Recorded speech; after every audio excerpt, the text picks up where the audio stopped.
And I had to remember certain people in the Bible, like Abram, who had changed his, God changed his name to Abraham, where God told him, flee the country and leave your family. And I even had to, and I even went to Jesus.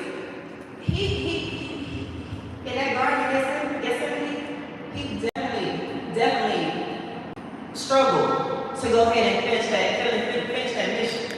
And so I looked at all those things, and I remember also that when God starts a work, and he's going to finish what he started, and it's going to be done. That's Philippians 1:16. He who has begun a good work in you will complete it, and I have to remember that. So as I am embarking on defending my dissertation on Tuesday, because I had to finish what I started, in the midst of getting laid off and everything else, and I'm still in this limbo, like, okay, Lord, what are we doing?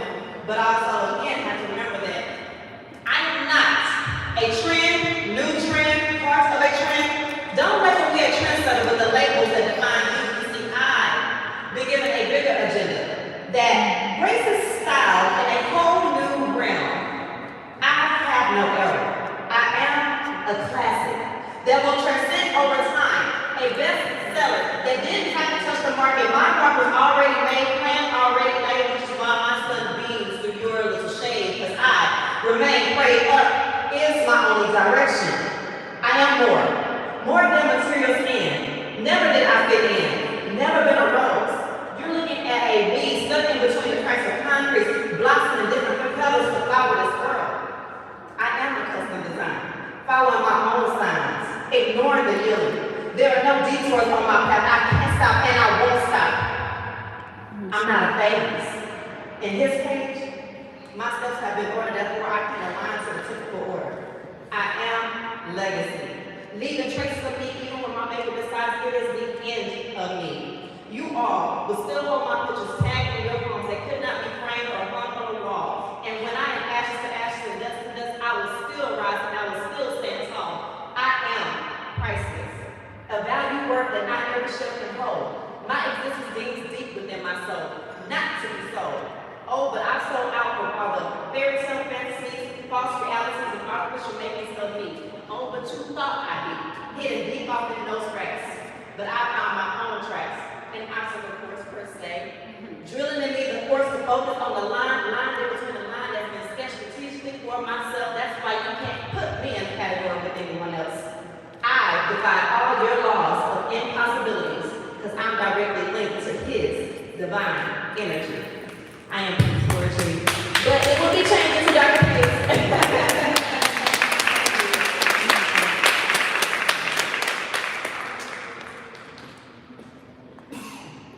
All right, what a wonderful pace. And we thank you for your perseverance as you press toward the path.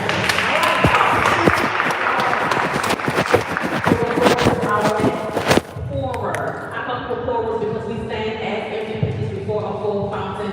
So this right here is your filling station. Please help me welcome published author, speaker, content creator, a woman that really loves Jesus, and you can find her podcast on YouTube, Facebook, and Spotify. Tanisha Tyler.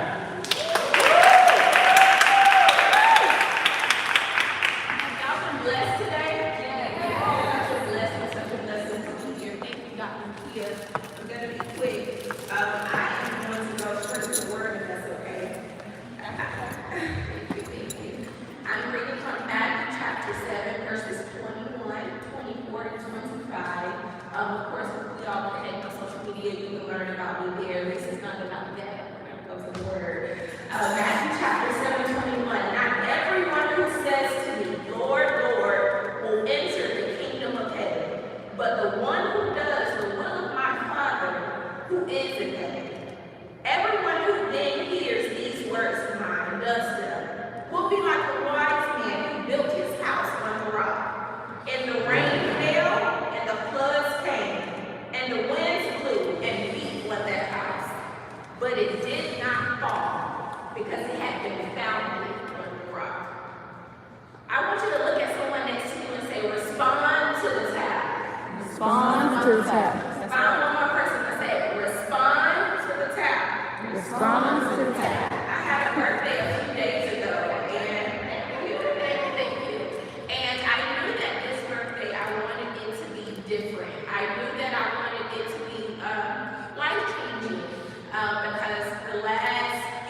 quite the transition for me.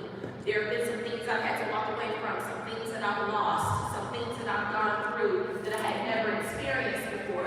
So not that this birthday was a milestone birthday, I just knew it was a celebration for me that I've overcome and come out of some stuff, right? So I knew that this birthday, I wanted it to be special. I wanted it to be memorable. So I decided, y'all, I'm gonna jump out of the plane. I'm gonna skydive. Any fellow skydive? Okay. So I take my two younger sisters and we drive to a city about an hour and a half outside of Atlanta. And I am nervous, but anyone who knows me knows that I'm a very composed person. So everyone around me kept saying, you don't seem like you're nervous. And I'm like, oh, I'm about to be tossed out of the airplane. I'm nervous. But it was something that I knew I wanted to do. So I get to the facility, the company, the building, the airport that I knew that we were flying out of. And I watched the safety video. I paid for everything I need to pay for. I purchased the equipment. My sisters are there, they're vlogging, they're capturing the experience, and they go to strap me up with everything that's needed, obviously, to jump out of the plane. So they're putting the harness on me, they're buckling me up, and then I leave with my instructor to get on the plane. So I'm still nervous, but I'm excited. I still don't have any regret. I still don't feel like, why am I doing this? I'm like, let's go, let's do it. And we get on the plane, and it's about 6 pairs, 6 couples on the plane. And they told me, okay, you'll be flying last. So I'm like, great, I gotta watch all of y'all jump out, and then I'm last. So my instructor, he begins to share some instructions with me, right? He says, okay, now that we're on the plane, and we're ascending to 14,000 feet in the air, he said, we're now connected, so what happens to you, happens to me. Good. I don't wanna die.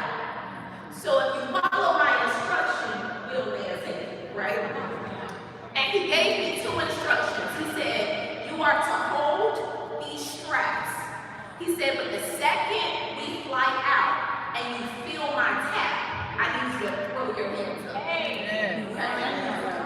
So then the second instruction, he goes on to say, not only do I need you to throw your hands up, but I need you to kick your feet back. He said, because if you refuse to do those 2 things, you can hinder the flight. So here I am, I'm like, okay, I got it. Throw my hands up, kick my feet back. I got it. So we are edging to the edge of the plane. I'm a storyteller, y'all with me? We are edging to the edge of the plane, and it goes up, the little door, whatever, it slides up, and I now burst into tears because I'm like, oh, snap. The only way down is to jump, right? So now my fear is feeling more real than ever before. So we get to the edge of the plane, and he said, remember the instructions, and then he immediately tossed us. He doesn't count me down. He doesn't say, you ready? Are you? He doesn't do any of that. He says, remember the instructions, and then he tosses me out of the plane. So I am crying. I am weeping. I am screaming. The video is on my page. You'll see. You see. Thank God I'm not missing any teeth, because you see all of my mouth. Because I am screaming. I'm afraid. But here's where it gets interesting. He goes to tap me, but the fear that I was feeling caused me to not respond to the tap. I felt the tap, but the volume of the fear, the weight of the fear, caused me to go against the instruction I was just given 3 minutes prior. He had to go back and hit me harder because you're hindering the fly because you're not responding to my tap. So that second time around, I felt the tap and I throw my hands up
to the tap.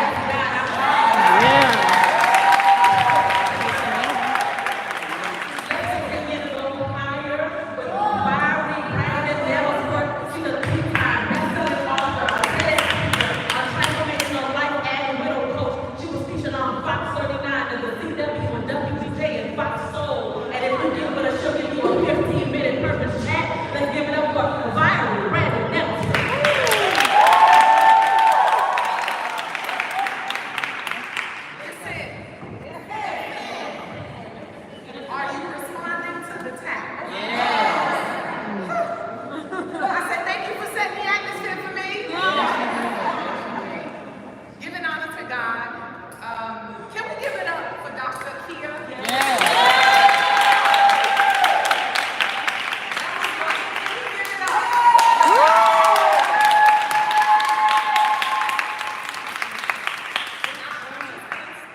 with power.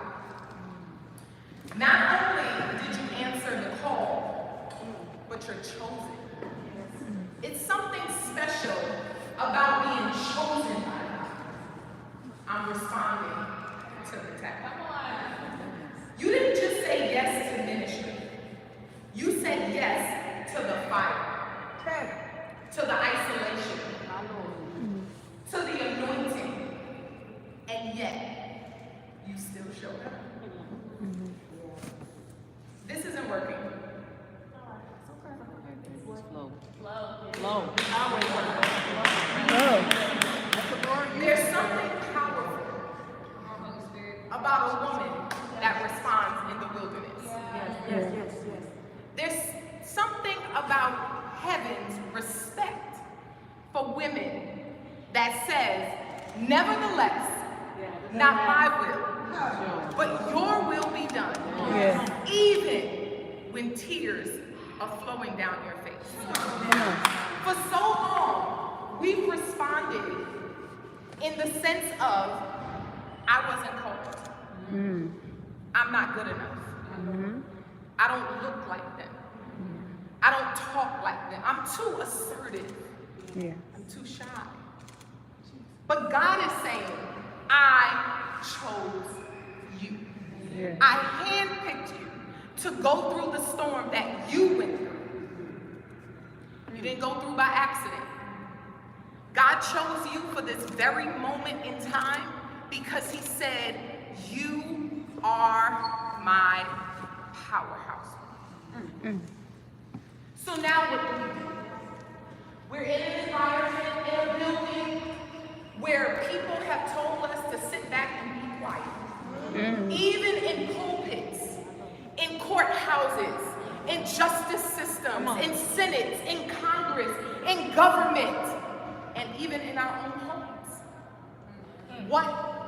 How do we respond to the call when we know that God has placed something deep down on the inside of us, and yet we stand and say, I'm not good enough. Because they told me that I can't speak. They told me I was too loud. They told me I was bold. How do you respond to the call? Well, today I came to remind you, even in the chaos, even in fear, even when you're feeling overwhelmed by the weight of glory that has been placed on the inside of you from the foundation of the world, because the Lord knows the plans that he has for you, which is to prosper you and to bring you to an expected end. But do you know that you are the powerhouse woman? Do you know that you are the woman that was called to come here today and make change in atmospheres? Do you know that you are the woman that are called to break generational curses, even those that couldn't be broken because it was assigned to you? Are you that powerhouse woman? Are you the one that's responding in places, in spaces? Are you showing up as your true, authentic self? Yes. I say yes. Yes.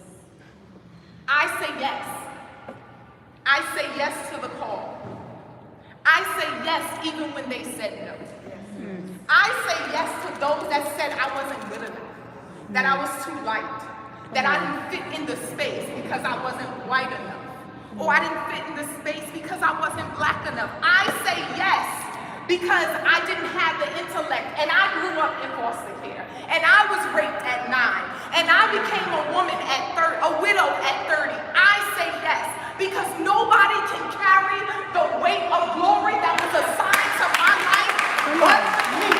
Nobody can walk into rooms and spaces and places that were assigned to me but me. Because we were chosen for this. We were handpicked for this. We were assigned to do this. So who can tell you no if God said yes? This is what a powerhouse woman looks like. This is what a powerhouse woman sounds like. For my daughters that are coming behind me, I am the trailblazer. I'm the one that's moving oceans and coming into spaces and places because they need me. My daughter don't have to become a widow. She doesn't have to be a battered wife. She doesn't have to be a high school dropout. I'm showing her every day by showing up for women like you. I choose to show up. It's a choice. I choose to live. So I encourage you today. Live. Live out loud. Live boldly. Live on purpose. Girl, live. There is something about a woman that stands in her truth and says, I will live to declare the works of the Lord. It shall happen in my life. I need you to repeat after me. It shall happen in my life. In this earth. I am a chain breaker. I am an atmosphere shifter. I am the one who came like Moses to lead with power and authority. I am her. Woo, girl.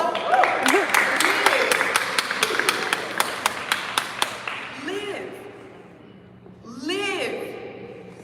This is not the end. It doesn't stop here.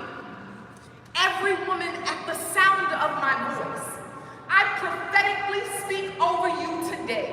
You shall live to declare the works of the true and living God. Everything that the enemy meant for bad, God is turning it. He's turning it. He's turning it. He's turning it. He's turning it around for your good. He's turning it around for your good. Nobody can stop you but you. Get out of your own way. Stop thinking you're not good enough. God called you. Stop thinking that man can stop you. You have the backing of heaven.